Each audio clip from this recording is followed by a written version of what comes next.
Sa paglalim pa ng gabi, habang abala ang grupo ni Tadag sa pagpapahinga, bigla namang nabaling ang atensyon nila nang mapansin nila ang iilang mga damong gumagalaw. Wala namang hangin pero nakapagtataka ang paggalaw ng mga ito. Dala ng kanyang kuryosidad, dali-dali siyang kumuha ng sulo at kasabay nito ang pagpapasama niya kay Tandang Ibok para maglibot. Habang umiikot sila sa paligid, nakakaramdam na ng pagdududa itong si Tadag dahil sa mga putik na kanilang nakikita. Pakiramdam niya noon, may mga nilalang na bigla na lamang lumabas sa mga kumunoy na nakapaligid sa kanila. Hindi naman nila yun mapatunayan, gawa ng wala naman silang nakikita. Makalipas pa ang ilang minuto, nang marating na nila ang masukal na bahagi ng lugar, doon bumungad sa kanila ang isang maliit na sapa kung saan nakasilay sila ng mga bangkay na animoy matagal nang binawian ng buhay.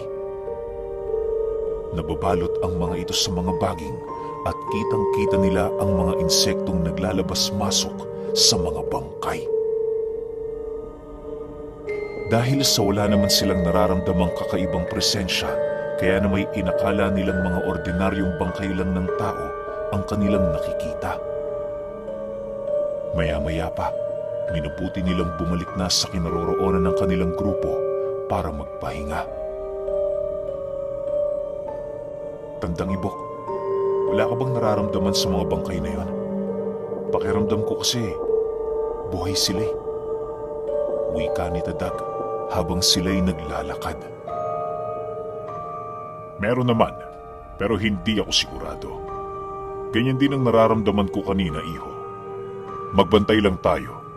Hayaan natin silang mauna sa kanilang plano. Sagot naman sa kanya ni Tandang Ibok. Nang marinig naman yon ni Tadag, minabuti nitong manahimik at magpatuloy na lamang sa paglalakad. Sa pagbalik nila sa kinaroroonan ng kanilang kasama, dali-dali namang ginising ni Manong Kamat ang iilan sa mga tauhan niya upang pabantayin sa paligid. Hindi naman nagreklamo ang mga ito, lalo pat meron na yung sapat na oras ng pamamahinga. Lumipas pa ang mga oras na natiling tahimik sa buong lugar. Tanging ang pagsimoy ng hangin at mga huni ng ibon na lamang ang kanilang naririnig at wala ng iba.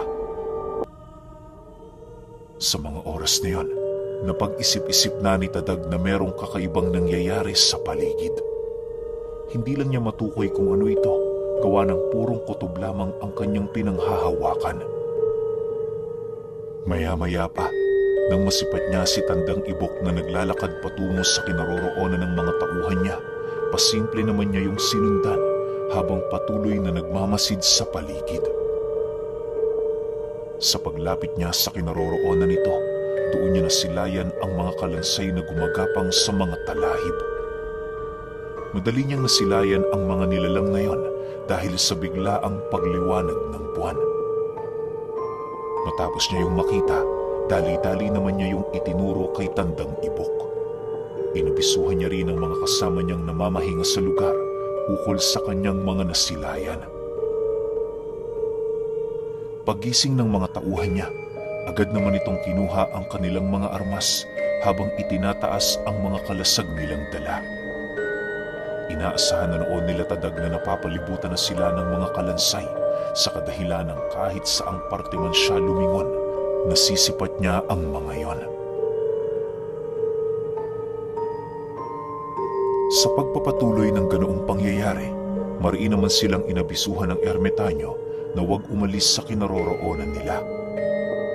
Napagtanto kasi nito na purong mga insekto lamang ang nagbibigay buhay sa mga kalansay na kanilang nakikita. Maaaring may mga mata ito, subalit paniguradong bulag ang mga yon, gawa ng nahahati ang karunungan ng mambabarang na nagpapagalaw sa mga nilalang. Nang mapag-alaman naman yon ni Tadag, agad naman niyang inabisuhan ang kanyang mga kasama na mas lalong palakasin ang presensya nila upang magsilbing sabulag laban sa kanilang mga kalaban. Ninais din nilang ipangibabaw sa kanilang mga katawan ng presensya ng mga diwata nang sa gayoy mas lalo sila nitong pangilagan.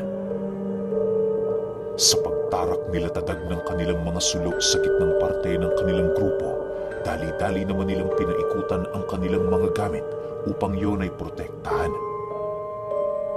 Ayon sa kanya, na habang naghihintay ang grupo nila noong mga oras na yon, kitang-kita niya ang mga kalansay na dahan-dahang gumagapang sa mga talahib. May hahalin tulad niya ang kanilang sitwasyon sa isang pangkat ng mga antingerong malapit ng masukol ng mga dyablo. Bagaman matagal nang yumao ang mga nilalang na kanilang nasisilayan, hindi pa rin sila gaanong nagpakakampante, gawa ng kitang-kita nila sa mga ito ang liksi na halos maihahalin tulad mo sa mga aswang. Pagramdam nila tadag na ilang metro na lamang ang layo sa kanila, nagdesisyon na silang palitawin sa kanilang mga katawan ang diwatang gumagabay sa kanilang grupo. Sa pagliwanag ng buong paligid, lahat ng kalansay na kinokontrol ng mambabarang ay bigla na lamang natigilan dahil sa pagkagulat. Dahil sa pangyayaring yon, nagkaroon sila ng pagkakataon kung papaano matakasan ng lugar nang hindi nakikipaglaban. Ayon kay Tandang Ibok, na bagaman nasindak ang mga ito sa kanilang ginawa, may posibilidad pa rin yung umatake, gawa ng iilang peraso lamang ito sa mga nilalang na nasa ilalim ng pamamahala ng mambabarang. Anumang uri ang mambabarang na yon, nasisiguro niyang hindi ito pangkaraniwan. Dagdag pa ni Tandang Ibok na dahil sa paglabasan ng mga kalansay, inaasahan niyang naghahanda na ang kuba sa kanilang pagdating. Matapos naman itong marinig ni Tadag, minabuti niyang mag-isip ng paraan habang hindi pa sumisiklab ang digmaan. Makalipas pa ang ilang minuto, nang dumating na sa puntong wala ng pagpipilian ng kanilang grupo, nagdesisyon na ang ermitanyong lipulin ang mga ito. Bukod kasi sa naharangan ng mga kalansay ang mga lugar na maaari nilang daanan, wala na din silang pagpipilian. Naniniwala ang kanilang grupo, hindi sila makakaalis sa lugar na yon nang hindi nakikipagpatayan. Dahil sa kanilang naging desisyon, kung kaya't buong puwersa naman silang lumusob papalapit sa mga ito. Nang masipat naman ng mga kalansay ang kanilang pagsugod, agad din naman yung umusad papalapit sa kanilang pangkat. Sa isang iglap, sumiklab ang digmaan sa pagitan nila Tadag at sa mga alipores ng mambabarang. Habang pinag-uundayan nila ang mga ito ng saksak, napapansin nila noong hindi man lang ito nagtatamo ng malubhang pinsala sa katawan. Dahil dito, walang pagdadalawang isip namang sinubukan ni Manong Kamat ang kanyang naisip na haka-haka ukol sa kanilang mga kalaban. Pagsilay niya sa isang kalansay na papalapit sa kanya, buong puwersa naman niyang itinarak ang kanyang tabak sa noo nito na siyang naging sanhi ng mabilisan nitong pagkamatay. Paglabas ng napakalaking uod sa katawan ng bangkay na yon, doon nila napagtanto na ang tanging paraan para mapatay ang mga ito ay kinakailangan nilang patayin mismo ang alaga ng mambabarang. Matapos namang marinig nila Tadag ang natuklasan ni Manong Kamat, dali-dali naman nilang pinag-uundayan ng saksak sa ulo ang mga kalansay. Magmula nun, paisa-isa nang namamatay ang mga nilalang na yon hanggang sa hindi naglaon, nalipol na nila ang kalahati sa puwersa nito. Sa pagpapatuloy ng ganoong pangyayari, bakas sa pagmumukha ng mga tauhan ni Tadag ang labis na pagod. Hindi pa kasi yun nakakabawi sa mga nakaraang digmaang kanilang kinasangkutan, kung kaya't dahan-dahan ang sumusuko ang katawan nito nang hindi nila nalalaman. Aminado din siya, lakas na lamang ng mga diwata ang nagbibigay kakayahan sa kanila para gumamit ng mga abilidad. Kung nagkataong walang gabay ang mga tauhan niya, maaaring sa baryo pa lamang ng mga simurot na lipol na ang mga ito. Hindi man sa pangmamaliit sa abilidad ng mga kasamahan niya, pero naniniwala si Tadag, hindi pangkaraniwan ang bawat baryong kanilang pinupuntahan. Bagaman unti-unti nang nanghihina ang kanilang pangkat, nagpatuloy pa rin sila sa kanilang pag-usad. Sa pamumuno ni Tandang Ibok, ligtas nilang natawid ang lugar na napakaraming mga kumunoy. Partida, gabi pa yon kaya pahirapan talaga sa kanila na maaninag ang bawat lupang dinaraanan nila. Isang pagkakamali lang, maaaring magbuwis ng buhay ang iilan sa kanila. Ang labis pa noong ikinakabahala ni Tadag ay ang kawalan nila ng sulok dahil sa pagmamadali nilang umalis. Halos sa 7 kataong naglalakad noon, dadalawa lamang sa kanila ang may daladalang kahoy na may siga. Isa sa likod at isa sa unahan.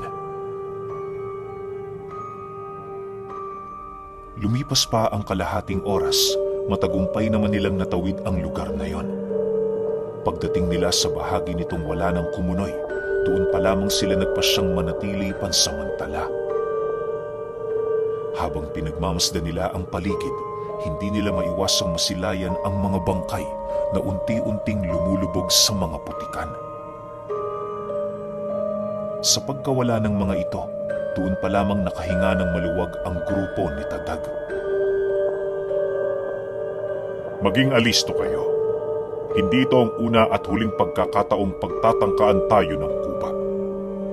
Papalapit na tayo sa lugar niya. Asahan niyo maraming patibong at kalabang makakasalubong natin sa daan.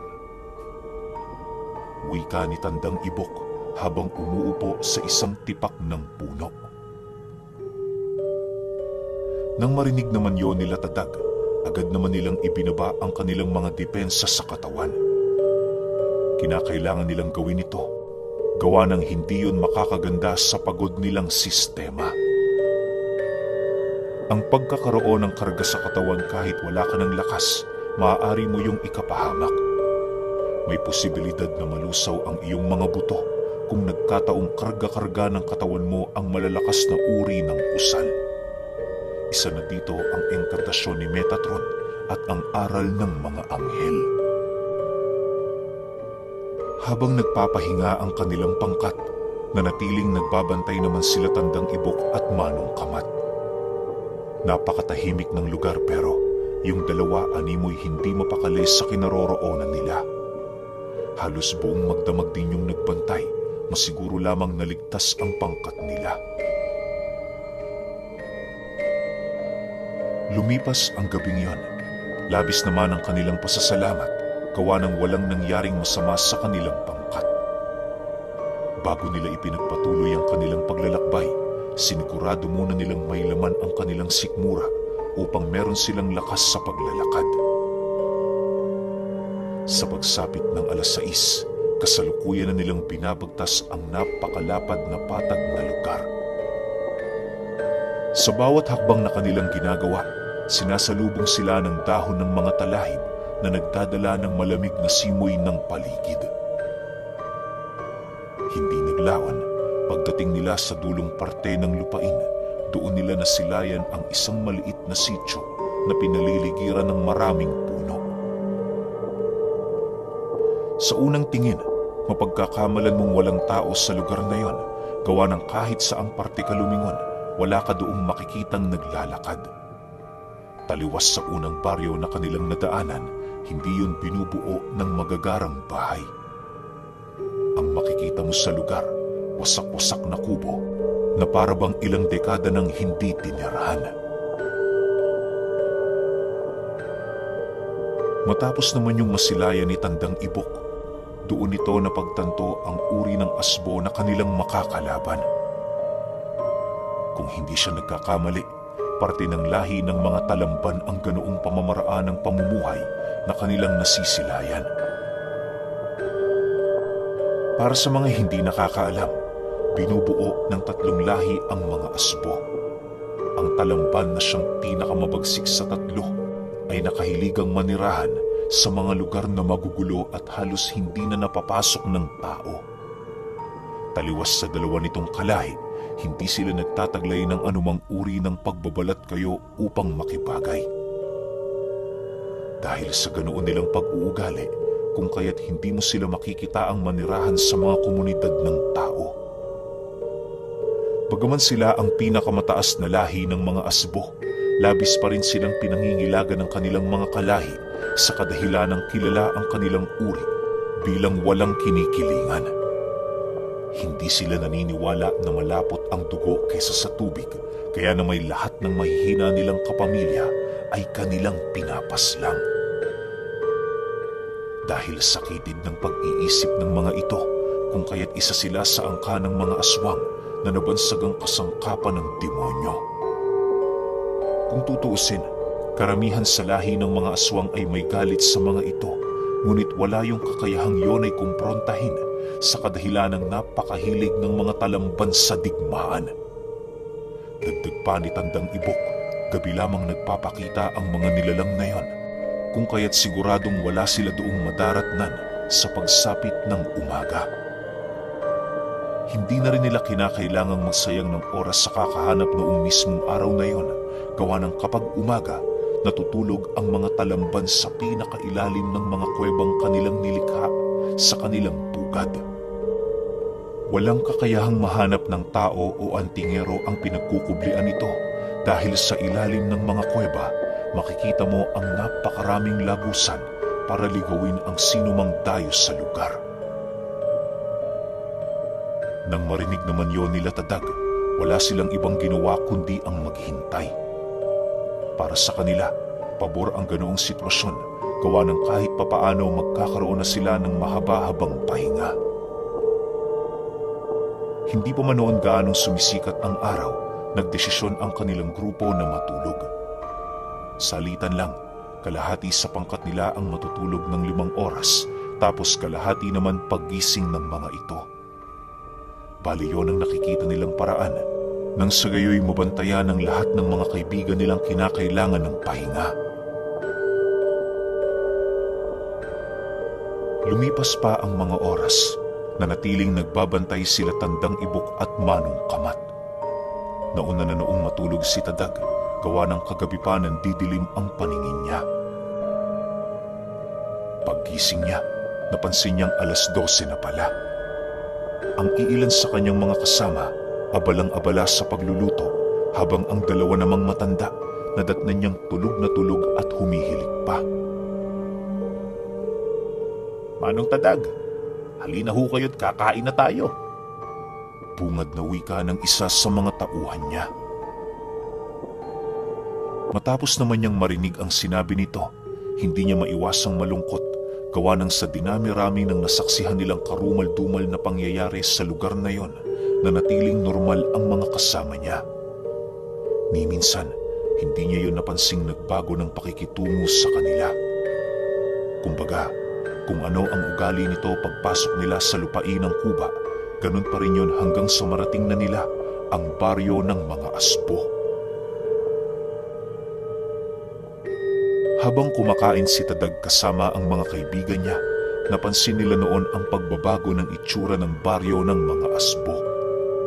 Hindi nila mawari pero pakiramdam nila biglang nag-iba ang wangis ng kubo na nasa unahang parte ng lugar. Nagbago rin ang mga daan nito, hindi kagaya noong una nila yung makita. Dahil sa pangyayaring yon, muli na naman siyang nagkaroon ng kutob ukol sa kakayahan ng mga talamban na makapanlinlang. Hindi na bago para sa kanila ang ganoong abilidad sa kadahilanang minsan na din yung ipinakita sa kanila ng mga pispis. Makalipas pa ang ilang minuto, wala naman silang nagawa kundi ipagpatuloy ang kanilang pagmamasid. Kinahapunan, paggising ni Manong Kamat at ni Tandang Ibok, agad naman nilang inilahad sa mga ito ang kanilang mga natuklasan. Nang marinig naman yon ng dalawang matanda, walang pagdadalawang isip yung sumang-ayon sa nabuong haka-haka ni Tadag. Sa pagpapatuloy ng kanilang pag-uusap, Wala silang ibang tinuunan ng pansin kundi ang mga plano para mapasok ang sityo ng mga asbo. Parte ng mga planong yon ang harapang pakikidigma sa kanilang mga kalaban. Para sa grupo ni Tadag, hindi na kinakailangan magkubli at pasimpleng pumasok sa kuta ng mga nilalang gawa ng paniguradong matagal na silang natunugan ng mga ito. Sa pagtalikod ng araw sa kalangitan, paisa-isa na nilang sinindihan ang mga ginawa nilang sulok. Matapos yan, dahan-dahan na nilang binaybay ang daan patungo sa kinaroroonan ng kanilang mga kalaban. Habang naglalakad ang kanilang grupo, pansin na nila Tadag ang pagsiangil ng mga ito. May mga nasisilayan na din silang mga asbong umaaligid sa lugar na animoy nagmamasid. Makalipas pa ang ilang minuto, nang malapit na sila sa baryo ng mga asbo, bumungad sa kanila ang 12 nilalang na nakasakay sa mga kabayo. Nanlilisik ang mga mata nito at animoy hindi yun nagagalak sa kanilang pagdating. Pagbaba ng mga panauhin, buong tapang naman yung lumapit sa pangkat nila habang nagbibigay ng babala ang pinuno ng pangkat. Sa tono ng pananalita nito, pakiramdam ni Tadag para silang mga hayop na itinataboy nito. Bagaman gumagamit yon ng ibang dialekto, hindi niya maipagkakaila ang nais nitong ilahad sa kanila. Matapos namang marinig ng kanilang grupo ang sinabi ng nilalang na yon, laking gulat na lamang nila nang bigla nilang masilayan si Tandang Ibok na kampanteng naglalakad papalapit sa mga nilalang. "Huwag niyo sana kaming sindakin. Kada baryo ganyan ang mga naririnig namin. Rinding-rindi na kami. Kung gusto niyo makipagpatayan, sumugod lang kayo. Nakahanda naman kami." Matapang na sagot ni Tandang Ibok. Pagkarinig ng mga asbo sa sinabi nito, dali-dali naman yung sumakay sa kanilang mga kabayo habang patuloy na nag-uusal. Sa isang iglap, bumungad sa mga mata nila Tadag ang animoy pag-iisa ng mga nilalang na yun sa mga alaga nila. Matapos naman nila yung masilayan, agad namang naglunsad ng paunang pag-atake ang kanilang pangkat. Habang umuusad ang kanilang grupo, bigla naman nilang nasipat ang pagsugod ng mga ito. Dahil sa pangyayaring yon, napilitan naman sila Tadag na mapahinto upang salubungin ng kanilang mga kalasag ang mga asbo. Sa paglapit ng mga ito sa kanilang kinaroroonan, dali-dali namang lumundag sila Tadag sa likuran ng kanyang mga tauhan at kasabay nito ang walang habas nilang pag-atake sa kanilang mga kalaban. Sa bawat pagpulupot ng kanyang latigo sa leeg ng mga asbong nahuhuli niya, buong puwersa naman niya yung ibinabalibag sa lupa. At kapag naisa sa katuparan na niya ang ganoong pag-atake, mabilis namang sumusugod ang iilan sa kanyang mga kasama upang paslangin ang mga nilalang na yon. Sa ganoong pamamaraan, nagawa nilang mapatay ang 3 sa kanilang mga kalaban sa loob lamang ng maikling panahon. Dahil sa ganoong pamamaraan ng pag-atake nila Tadag, kung kaya't napilitan ng mga asbo na umatras ng bahagya. Habang papalapit sila noon sa looban ng sentro, bakas sa pagmumukha ng mga nilalang na yon ang labis na pagkabahala. Makalipas pa ang ilang minuto, pagsilay ni Tadag sa isa sa mga ito na biglang tumigil bago pa man makapasok sa baryo, doon nila nasilayan ang mga talamban na nasa kaanyuan ng dambuhalang pusa. Kulay uling ang mga balahibo nito at meron yung mga matang maihahalin tulad mo sa kulay ng dugo.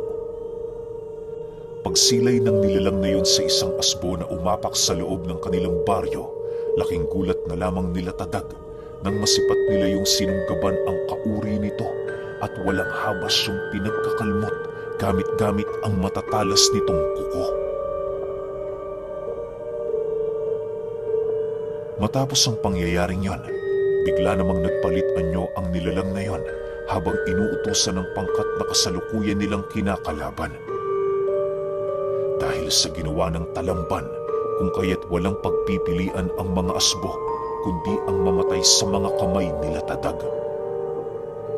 Sa muling pagsugod ng mga ito, rinig na rinig nila ang pag-aangil ng mga nilalang na yon, na parabang yon ang kanilang una at huling pag-atake na gagawin. Bago pa man yung tuluyang makalapit sa kanilang kinaroroonan, nagawa na yung mapaslang ni Manong Kamat at ni Tandang Ibok. Sa sobrang bilis ng mga ito, hindi na nasilayan ng mga asbo ang ginawa nilang pag-atake. Dahil dito, kitang-kita nila ang pagngisi ng talamban habang nagwiwika sa kanila ng, "Hindi kayo naiiba sa amin. Nakikita niyo ba ang sarili niyo? Magkakahalin tulad lang tayo."